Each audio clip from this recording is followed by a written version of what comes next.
السلام علیکم ورحمۃ اللہ وبرکاتہ۔ اعوذ باللہ من الشیطان الرجیم، بسم اللہ الرحمن الرحیم۔ وَلَئِن سَأَلْتَهُم مَّن خَلَقَ السَّمَاوَاتِ وَالْأَرْضَ لَيَقُولُنَّ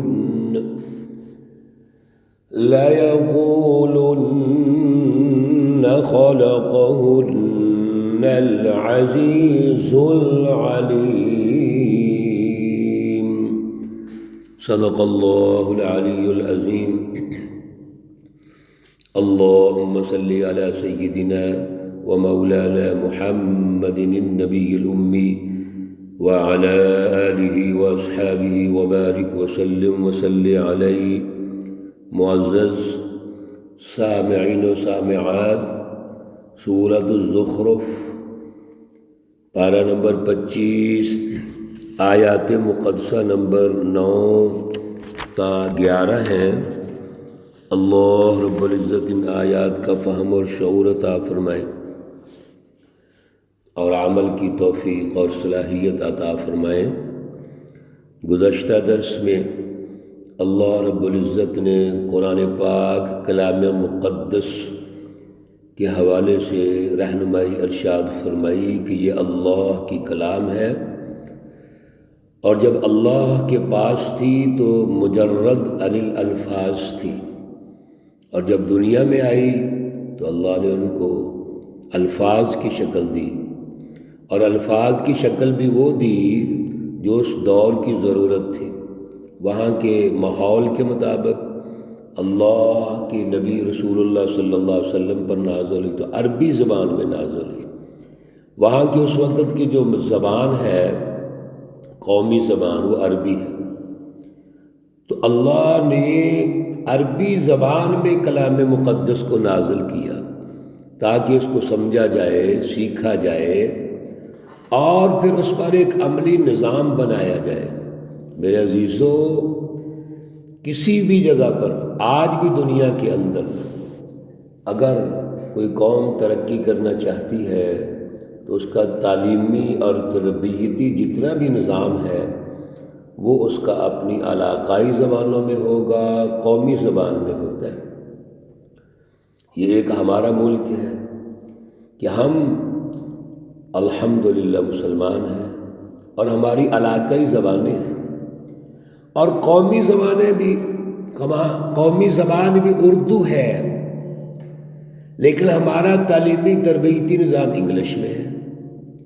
ہمارا بچہ جب آنکھ کھولتا ہے اور اسکول جانے کے قابل ہوتا ہے تو اس کو بڑے بڑے بیگ ہم انگلش بکس کے اٹھا دیتے ہیں، اور بیچارہ وہ اٹھا کے دوسروں کی زبان سیکھتا ہے۔ اپنی زبان قومی بھی نہیں آتی ہے اس کو، علاقائی تو بڑی دور کی بات ہے۔ میرے عزیزو، ایسے نہیں ہوتا۔ جن کی زبان آج آپ نے نافذ کی ہوئی ہے، آپ ان ملکوں کو جا کے مطالعہ کرو کہ ان کے ملکوں میں کون سی زبانیں ہیں۔ ان کی اپنی زبانیں ہیں جو ان کی قومی زبان ہے، علاقائی زبانیں ہیں۔ اس لیے یاد رکھیے، اللہ نے یہ تربیت فرما دی کہ تعلیم اور تربیت ہمیشہ اپنی لوکل زبان، علاقائی زبان اور قومی زبان میں ہوتی ہے۔ اللہ رب العزت نے پہلے ان لوگوں کا حال بیان کیا جو شیطانی جماعتیں ہیں اور رسول اللہ صلی اللہ علیہ وسلم کا مقابلہ کر رہی ہیں، مذاق اڑاتی ہیں۔ آج کے درس میں اللہ رب العزت پھر کائنات کی تخلیق کی بات کرتے ہیں، اور بڑے خوبصورت انداز میں کہتے ہیں وَلَئِن سَأَلْتَهُمْ، اگر ان سے پوچھا جائے، سوال کریں، من خلق السماوات والارض، کون ہے جو زمین و آسمان کو پیدا کرنے والا ہے؟ یہ ابو جہل سے پوچھئے، ابو لہب سے پوچھئے، یہ جتنے بڑے بڑے مافیا سردار ظالم ہیں، ان سے پوچھیے جو شرک کرتے ہیں اللہ کے مقابلے میں رسول اللہ صلی اللہ علیہ وسلم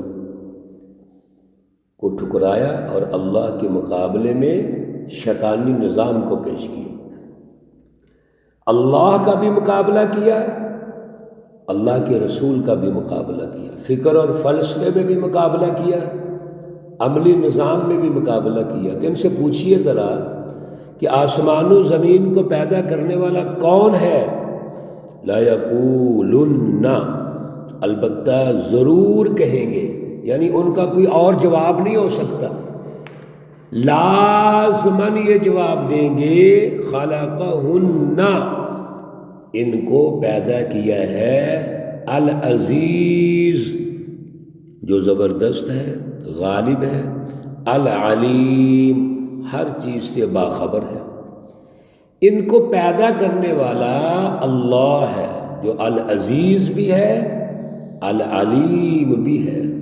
العزیز قوت کے اعتبار سے اسی کی قوت نافذہ ہونی چاہیے، اللہ رب العزت کا نظام غالب ہونا چاہیے۔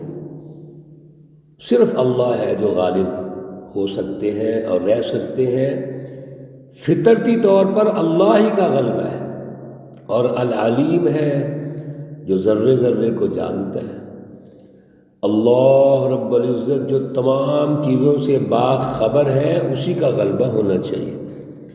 پھر اللہ نے زمین و آسمان کے حوالے سے جن کو یہ مانتے ہیں کہ اللہ نے پیدا کیا ہے، تو اللہ پھر الرٹ کرتے ہیں، تنبیہ فرماتے ہیں، کہتے ہیں الذی جعل لکم الارض مہدا، یہ اللہ ہی کی ذات اقدس ہے جس نے زمین کو تمہارے لیے بچھونا بنایا۔ زمین بچھی ہوئی ہے ہمارے پاؤں کے نیچے، ہم اس پہ چلتے ہیں، ہم اس پہ رہائشیں بناتے ہیں، مکانات تعمیر کرتے ہیں، اور پھر وَجَعَلَ لَكُمْ فِيهَا سُبُلًا، اللہ نے اس زمین میں راستے بنا دیے، لَعَلَّكُمْ تَهْتَدُونَ، تاکہ تم راستہ پاؤ، رہنمائی حاصل کر سکو۔ کون سی رہنمائی؟ ان راستوں کے ذریعے سے ہم ایک دوسرے سے ملتے ہیں، تجارت کرتے ہیں، کاروبار کرتے ہیں، سفر کرتے ہیں، ملاقاتیں کرتے ہیں۔ اللہ رب العزت نے سبحان اللہ یہ زمین ہماری قوت میں کر دی، ہمارے لیے تسخیر فرما دی، ہم اس پر اپنی زندگی بسر کرتے ہیں اور چلتے پھرتے ہیں، سفر کرتے ہیں، کاروبار کرتے ہیں۔ اور یہ وہ چیز ہے جو آپ سمجھتے ہیں، یہ کفار بھی سمجھتے ہیں کہ یہ زمین جس سے تم فائدہ اٹھا رہے ہو، یہ اللہ نے پیدا کی ہے۔ پھر آگے چلیے، وَالَّذِي نَزَّلَ مِنَ السَّمَاءِ مَاءً، اللہ کی ذات اقدس وہ ہے جس نے آسمان سے پانی نازل کیا، بِقَدَرٍ، بڑا اندازے کے ساتھ۔ آسمان سے پانی نازل کیا لیکن اندازے کے ساتھ، اگر بہت زیادہ بارش ہو جائے تو سیلاب آ جائے گا، تباہی ہو جائے گی، اور اگر آئے نہ، بارش ہی نہ ہو تو زمین بنجر ہو جائے گی۔ سبحان اللہ، زمین کو بچھونا بنایا، راستے بنائے، کاروبار کا ذریعہ بنایا، اور پھر آسمان سے اللہ نے پانی نازل کیا، اور پانی بھی بقدرٍ، بڑے اندازے کے ساتھ، ماپ تول کر پورا پورا، تاکہ نقصان نہ ہو۔ اگر پانی زیادہ آ جائے، سیلاب آ جائے، کو روک سکتا ہے؟ آج کے سائنسی دور میں نہیں روکا جا رہا، وہ تو پہلا دور تھا۔ آج بھی دنیا کے اندر سائنس کے ذریعے سے ترقیاں ہوئی، لیکن اللہ کے ایسے عذاب آ جاتے ہیں جن کو ہم روک نہیں سکتے۔ میرے عزیزو، آج سائنس کے ذریعے ہم بہت کچھ اللہ نے ہمیں سمجھایا ہے۔ سائنس کیا ہے؟ اللہ نے عقل دی ہے، سمجھ دی ہے، وسائل کی دریافت کو سائنس کہتے ہیں۔ اللہ نے چیزیں پیدا کی ہوئی ہیں، ہم ان کو جب سوچتے ہیں، غور کرتے ہیں تو وہ سائنس ہے، وہ چیزیں ایجاد ہوتی ہیں، یہی سائنس ہے۔ اور یہ پوری انسانیت کے لیے ہے۔ جو قومیں سوچتی ہیں وہ آگے بڑھتی رہتی ہیں۔ تو آسمان سے پانی نازل فرمایا اور فَأَنشَرْنَا بِهِ بَلْدَةً مَيْتًا، توجہ کیجئے، پھر ہم نے ابھار کھڑا کیا بلدۃ میتہ، ایک شہر مردہ، یعنی زمین کے اوپر پانی آیا اور زمین میں اللہ نے وسائل رکھے ہوئے تھے، وہ وسائل باہر نکلنا شروع ہو گئے۔ جتنی یہ زراعت ہے، اس کے علاوہ اور جتنی چیزیں ہیں، فروٹس ہیں، ہم کھاتے پیتے ہیں، سب کچھ زمین سے نکلتا ہے۔ یہ کون ہے جس مردہ زمین کو، بنجر زمین کو سیراب کرنے والا ہے؟ اور اس کے ذریعے سے اللہ نے ہمیں وسائل دے دیے۔ کذالک تخرجون، اسی طرح اللہ کہتے ہیں تم نکالے جاؤ گے۔ جو اللہ اس زمین کے چھپے ہوئے خزانوں کو نکال سکتا ہے، وہ اللہ جب ہم مر کر اس زمین میں جائیں گے تو ہمیں نہیں نکال سکتا۔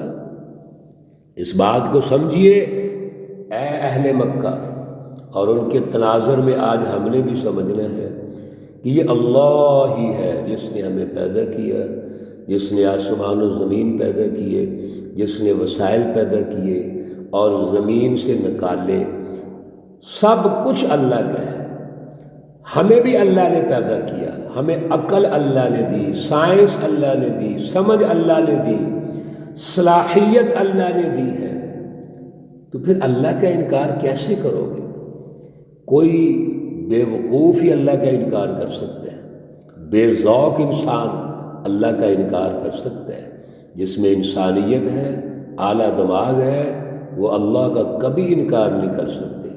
میرے عزیزو، آج بھی دنیا کے اندر جو اپنے آپ کو سائنسدان سمجھتے ہیں، اسکالر سمجھتے ہیں، عمرانی علوم کا ماہر سمجھتے ہیں، ترقیات کے حوالے سے اپنے آپ کو فرنٹ لائن پہ پیش کرتے ہیں، اگر وہ اللہ کی پہچان نہیں رکھتے تو یہ ان کی بے وقوفی ہے، احمق پن ہے۔ کیوں؟ سائنس نام ہی غور و فکر کا ہے، ایجادات نام ہی غور و فکر کا ہے، ترقیات نام ہی غور و فکر کا ہے۔ تو غور و فکر اگر وہ دنیا اور مادی اعتبار سے کر سکتے ہیں تو اپنے خالق کو کیوں نہیں پہچان سکتے؟ اس لیے اللہ کی پہچان ضروری ہے، اور جب اللہ کی پہچان ہوگی پھر اللہ کا نظام غالب ہوگا۔ اللہ رب العزت ہمارے اندر اعلیٰ صلاحیت پیدا فرمائے، شعور پیدا فرمائے۔ اللہ رب العزت تمام بیماروں کو شفائے کاملہ عاجلہ مستمرہ عطا فرمائے۔ اللہ رب العزت تمام مرحومین و مرحومات کو جنت الفردوس میں اعلیٰ مقام عطا فرمائے۔ ربنا تقبل منا انك انت السميع العليم وتب علينا انك انت التواب الرحيم، وصلى الله تعالى على النبي الأمي محمد وعلى آله وأصحابه أجمعين برحمتك يا أرحم الراحمين۔ السلام عليكم ورحمة الله وبركاته۔